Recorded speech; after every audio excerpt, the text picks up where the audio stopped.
Central bank of India சார்பில் தமிழ்நாட்டின் முதல் தங்க நகைக்கடன் ஏடிஎம்ஐ ராமநாதபுரம் மாவட்டம் பரமக்குடியில் அவ்வங்கியின் நிர்வாக இயக்குனர் மாதம் வெங்கட ராவ் திறந்து வைத்தார். தங்க நகைக்கடன் வசதியை மேம்படுத்தும் வகையில் சென்ட்ரல் பேங்க் ஆஃப் இந்தியா சார்பில் தெலங்கானா மாநிலம் வாரங்கல் கிளையில் தங்க நகைக்கடன் ஏடிஎம் இயந்திரத்தை 6 மாதங்களுக்கு முன்பு அறிமுகப்படுத்தப்பட்டது.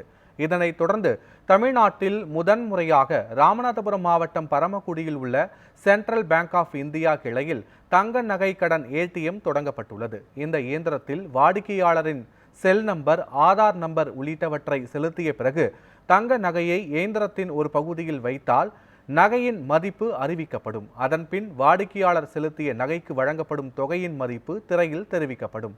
பின்னர் வாடிக்கையாளர்கள் தங்க நகைக்கு பதிலாக பணத்தை எடுத்துக் கொள்ளலாம் அல்லது தங்களது வங்கிக் கணக்கில் வரவு வைத்துக் கொள்ளலாம். ஏஐ தொழில்நுட்பத்தில் நிறுவப்படும் இதனை சென்ட்ரல் பேங்க் ஆஃப் இந்தியா நிர்வாக இயக்குனரும் செயல் அலுவலருமான வெங்கட ராவ் திறந்து வைத்தார்.